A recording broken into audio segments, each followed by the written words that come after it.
Max Lindquist, how are you, brother? Hanging in there, Lenny. Doing pretty good. How about yourself, sir? Oh, I'm doing great. So let's just take a deep dive right into Daytona, man. All righty. I'm all here. All right. So the weather was real good, and the track looked, from everything that I seen, that it was fairly technical. Definitely had its spots. And yeah, I mean, weather was sunny. Couldn't ask for, better track conditions. Track was tight, but definitely one of the better Daytonas, I'd say. Yeah, because it looked, all the pictures looked like it was sunny. Was it overly warm, or was it just the right temperature? No, I mean, it was a little warm for the mains. Later in the afternoon, sun came out. It was cooking pretty good, but I mean, high 70s, somewhere around 80. Like, it wasn't anything crazy. We were all sweating by the time it was said and done, but it wasn't, crazy hot first day or nothing like that. Like, pretty much couldn't ask for better weather. Right. That's exactly, no mud. The drains were clear, and that's all that matters. Yeah, we were doing way better than last. So That's excellent. I know that maybe the results weren't what you wanted, but it was a good deal that there was qualifying for both classes. yeah. Great turnout. Good numbers all around. I think there was, really good racing all day. With the qualifiers, that went well. Didn't get to really see the LCQs, but it was overall a really good day. Good turnout. Like, I think it went well for pretty much everyone. Did the fan base, was there a fan base there? Yeah, I mean, for us, we always seem to fill the stands, but definitely had a really good crowd around. Definitely put on a show for them, and I think it was all in all a really good day of racing, and good atmosphere, good place to be. Everything went pretty smoothly and as accordingly. That's good. What was the track walk like for you? I know I got a couple messages from you. Yeah, it's always short and sweet there. Definitely, not taking too much time to get around that, just because of the time schedule we're on. We're given like 10 minutes to walk that track. So it's short, but it was good to get out there and actually be able to walk on the track this year, considering it wasn't underwater. So that was a cool deal. You know, was really similar to the day before from the little bit of the dirt bikes I watched. Like, we really didn't change anything. They pretty much gave us the same track,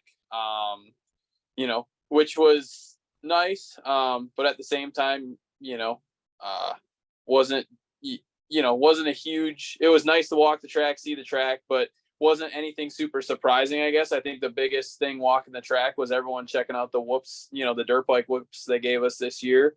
And other than that, just good to get out and get back on the racetrack and see everybody and get back to racing. So you said they gave you dirt bike whoops. Is everybody happy about that because they made the track more technical, or are they unhappy because they got what they've been asking for?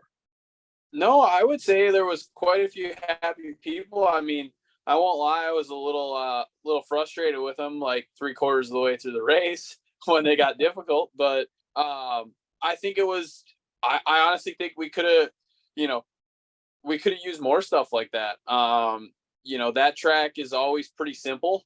And I think they definitely, did a better job with it this year, throwing something like that in, which made for mistakes and, some good passing, going through there into that next turn. So I actually think, we were quite happy to see something like that, just something to, keep you on your toes and, make it a separator. Like, it was actually something to throw you off and, give you a good opportunity every lap. That's excellent. I mean, that there was more line than just one line also.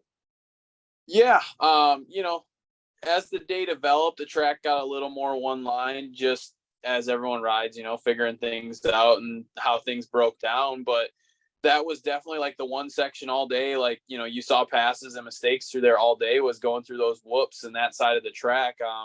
Just being a little more racy than maybe the other side of the track, but they definitely, you know, the track crew did a better job this year trying to put in, you know, a couple split lanes and inside rollers and stuff, which made for, you know, it's always tight passing and, you know, quick moves, but it at least gave you some options and, you know, some ability to move around and make some things happen. Oh, that's awesome. Did you get to watch much of the pro sport stuff? Yeah. You know, definitely got to tune in and watch their heat races in their main. Didn't really see much other than that. Qualifying, got to catch, you know, the ends of that with us going up to the line. But, you know, they definitely had a full gate and, you know, some big classes and lots of guys that were, you know, going pretty quick. And they definitely, you know, there wasn't, you know, there was definitely a good group of guys that were battling there, which was cool to see. Isn't that class normally owned by Bret? Yeah, he has that. He seemed to really dominate that class the last 2 years, and you know, he had a good day.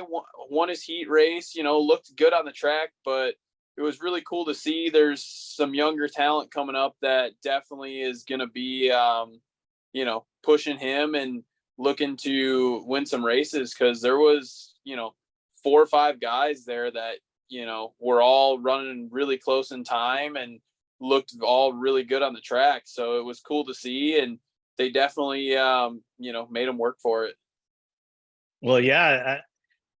When I looked at the stat sheet, Jayden Londerville was on the top of the board. Yeah, it was a really cool thing to see. You know, obviously I big part of his program this year and all that, and it was really cool to see him take the top step and take all the hard work that's been put in this off season and, you know, put it to good use. And he rode exceptionally well and, you know, claimed the top step and, you know, just rode a good race and, you know, showed what he had in store. And I think he's definitely put himself in a really good spot for the rest of the season.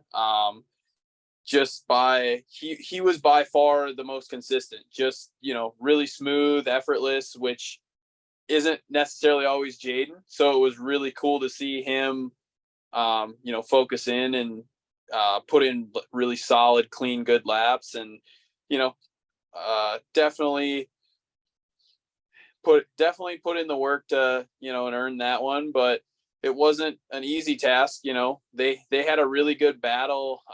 Him, Chambers, Blair Miller. Mm-hmm. Yep, that was a really good battle. That, especially in the main event, you know, that was probably, I don't think Jayden got out front till 10 minutes in, somewhere around there. You know, the 3 of them freight training around the track. You know, just kind of, you know, one would get a run on the other, then make a mistake or, you know, take a different line trying to make a move, and that would let someone else close in. And it honestly got to where I think Jayden was probably a little better conditioned. You know, Chambers was leading and, you know, riding really hard and just made a mistake, got late in the race and looked like he just missed the brakes and, you know, kind of, you know, threw that one away in a way. But, you know, he was riding really good up until that point. And, you know, Blair Miller, he seemed like he, you know, he was second for a while pushing Chambers. And he was really quick as well. So I think it'll be really cool to see, you know, those guys get on a big track and see where they all end up, because, you know, that tight track, definitely you could see those were the 3 guys to watch this year. Yeah, and Bret was the podium was Jayden, Blair, Bret. Yeah. And for everybody listening, it was Jayden Londerville, Blair Miller, and Bret Musak.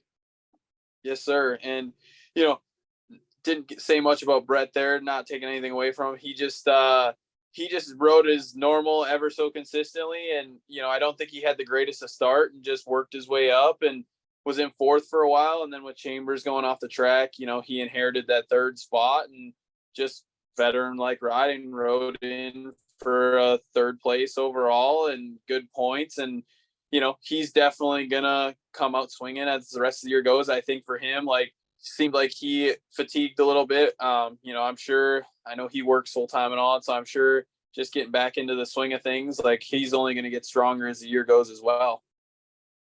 Right.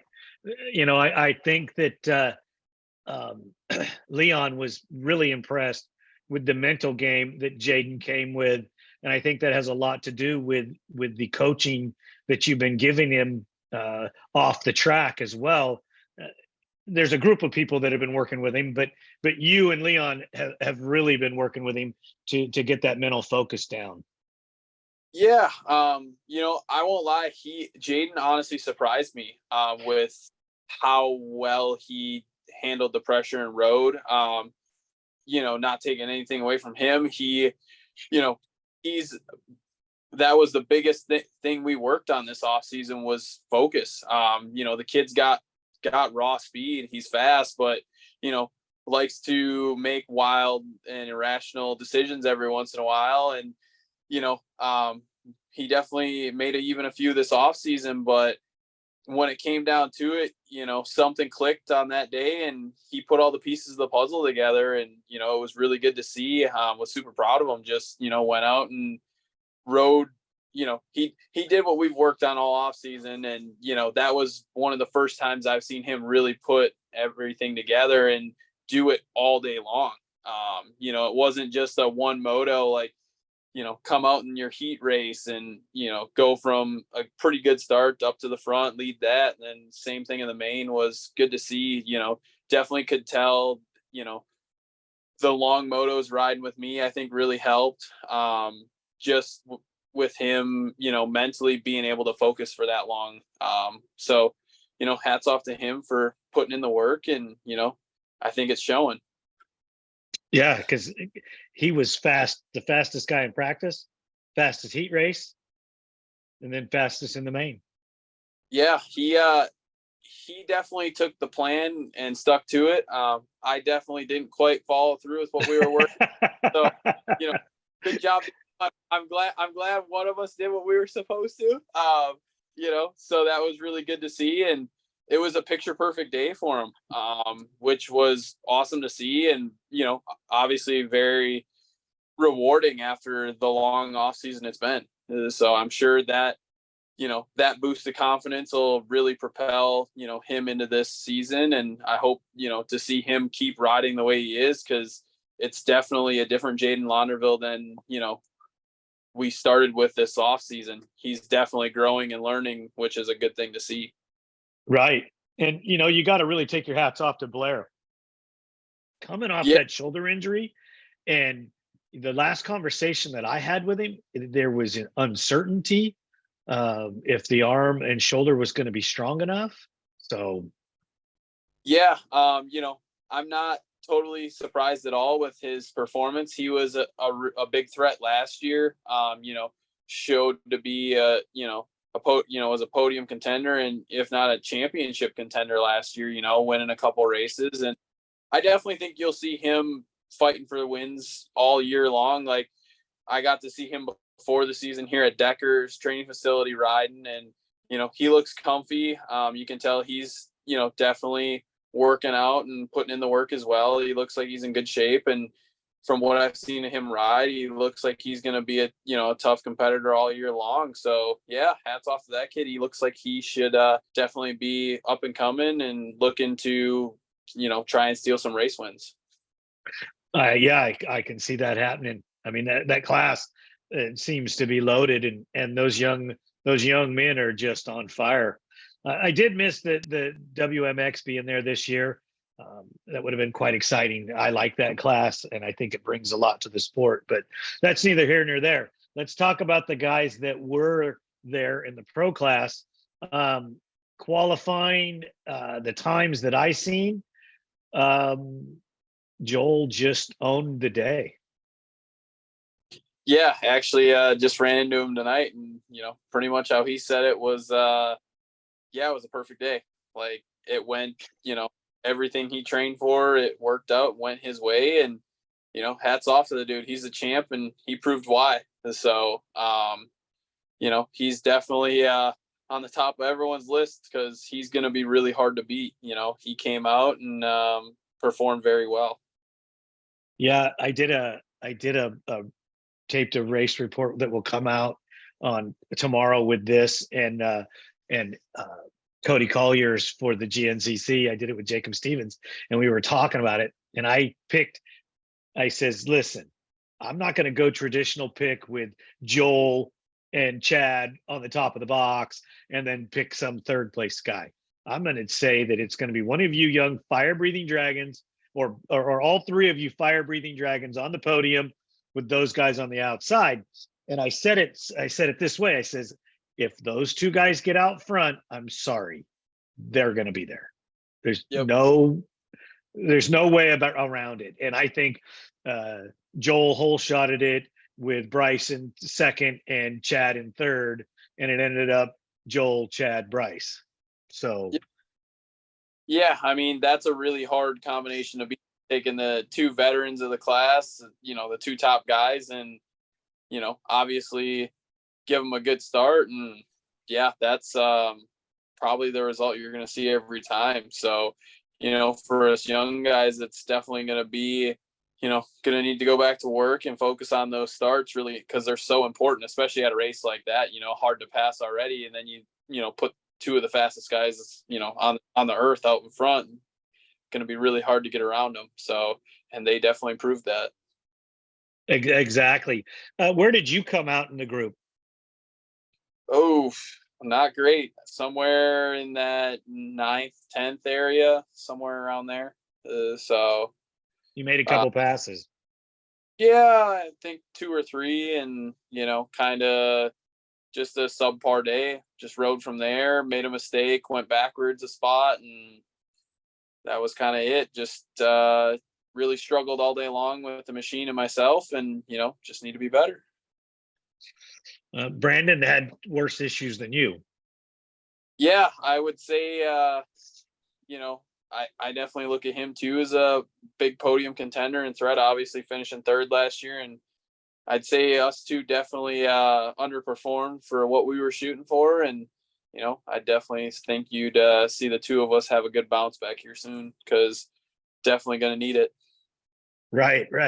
There was a little excitement with somebody was trying to roast marshmallows on the side of the track early. That was a little scary, I'm sure. Not quite my idea of, lighting it up with the pro class. It's not how I would come in for try to do it, but, at least no one got hurt, and, glad to see it all worked out. But, felt bad for Dane there, come around in the heat race, and you're like, wow, don't get too close to that. It took a couple laps for him to put that one out. So definitely not something you see every day, and just a freak deal from what I've heard. Not exactly sure what all happened there, but at least glad to see he was able to line up for the main and get everything sorted out. And just a tough break for him. Yeah, I went right to the source to check on him to make sure he was okay. He was fine. He said fluke accident, nobody to blame, just an unfortunate thing that happened, and they did take care of it. And as you said, he got to race, which is the most important thing. So we had John Galata Jr. show up, and he ran a pretty good race. I mean, he's not a motocross guy, but he's still strong and fast. I did see that. But we get into the top 6. Well, you got 7th, obviously. Logan Stanfield. He had a tremendous day. Rode exceptionally well.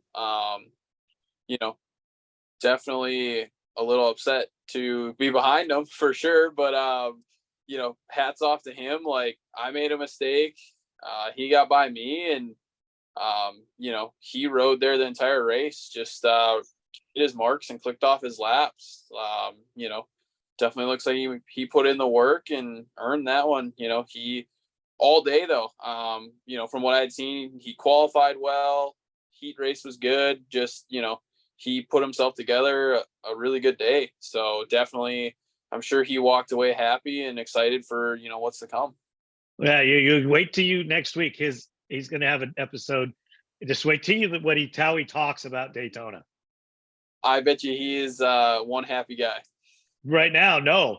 When he taped with me, no. It's totally you got to listen to it. He freaking not a fan. Let's just put it that way. So his finish came out way better than what he was. He just doesn't really want to go to Daytona. Okay. He wants to race on the big tracks. Leave this little track alone. Well, if for not necessarily liking the little track, he did quite well. So right. He did pretty well. So walked out of there with a solid day. Exactly, and then you get to Nick. Pulled off a 5 spot. Yep. That's Nick Jadusa. Like, Mr. I don't know consistent. Just Mr. Everly so consistent, just smooth, calculated, and hit his marks like all day long. Just, always right around that 5 spot. So, obviously he's coming out and looking for another good season and starting off strong. Yeah, right. The old wily veteran in Rastrelli came out there. He didn't get past Bryce for the podium, but he was 4th and he was fighting.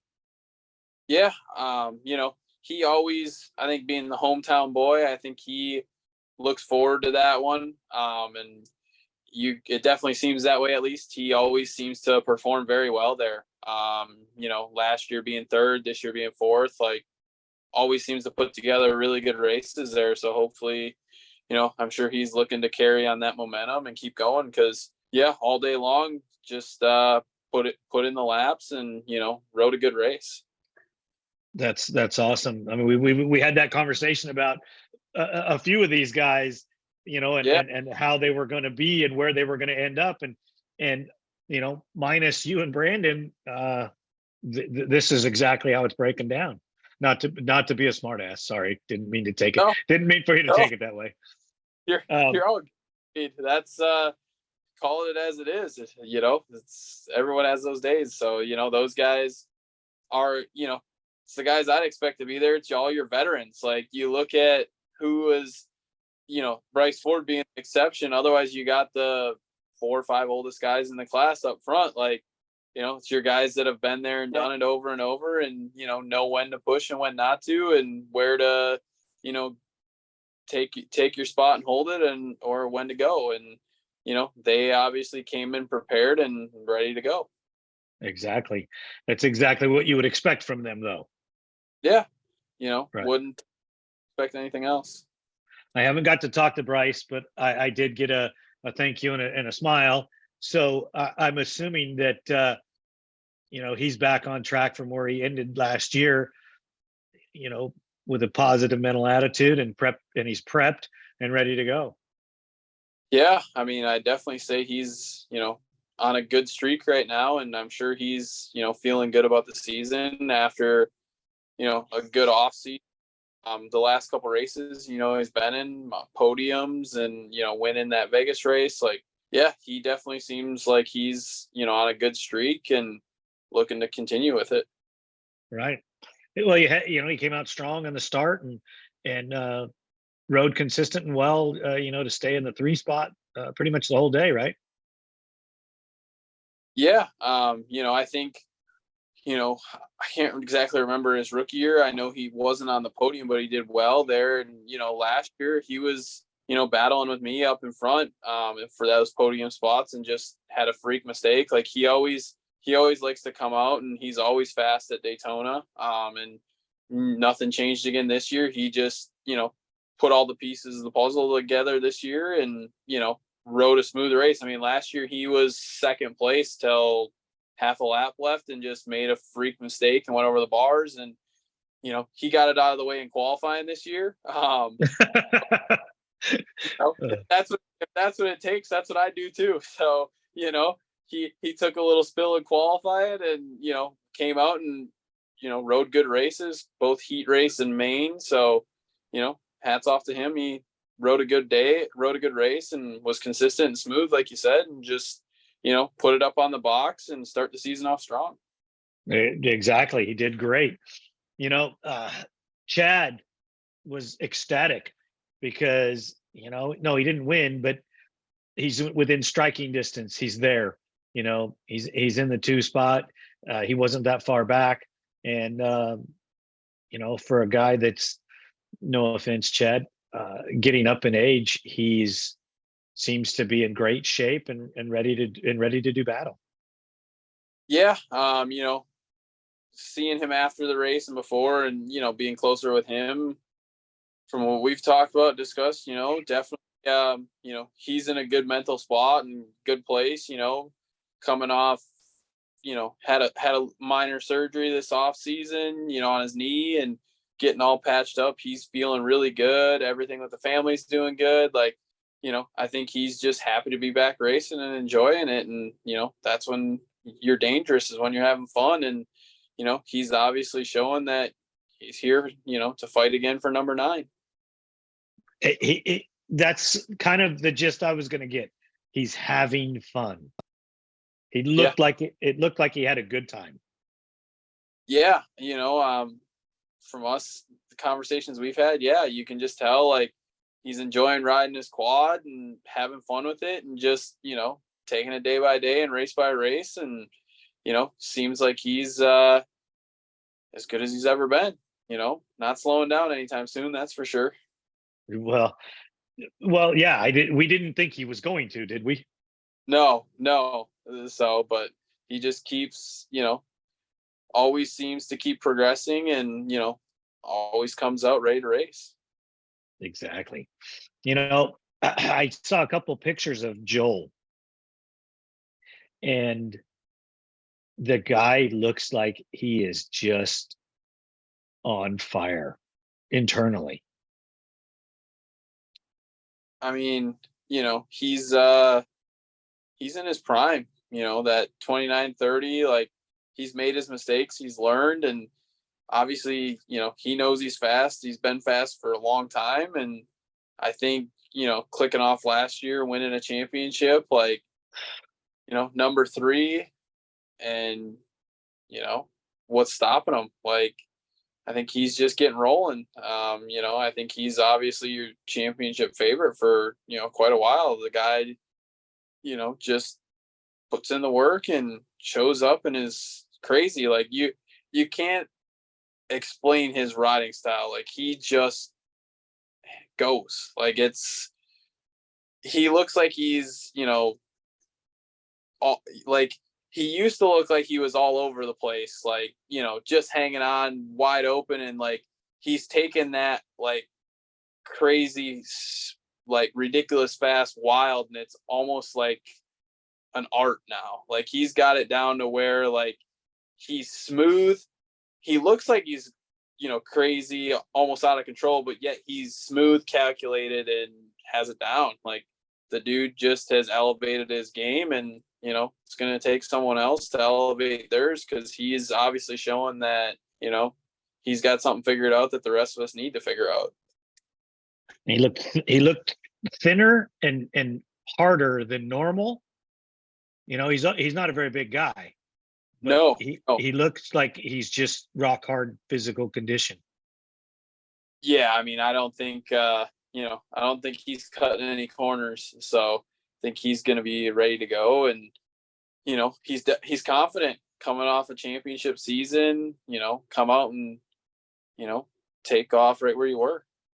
So all I can tell the rest of you boys is you better throw that line out there and latch on really quick, because if you let him go, he's going to drive away. Yeah, I could agree. He's definitely, putting himself out there and making a statement early. So definitely going to have to figure something else out, or he's, going to keep doing what he's doing. Exactly. So, Max, I want to thank you so much for your Daytona report. Everybody, this is round 1 of the ATV MX with Max Lindquist.